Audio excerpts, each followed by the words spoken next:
Assalamualaikum. Halo guys.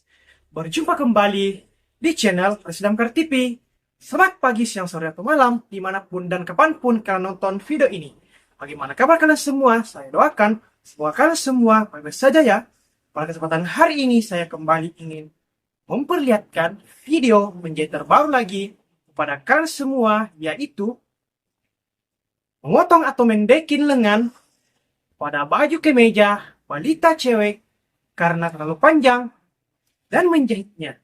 Penasaran dengan videonya? Sebelum Anda melihat videonya, jangan lupa terlebih dahulu untuk like, komen, dan share video ini sebanyak-banyaknya teman kalian semua. Dan yang paling penting, jangan lupa untuk subscribe channel Presiden TV.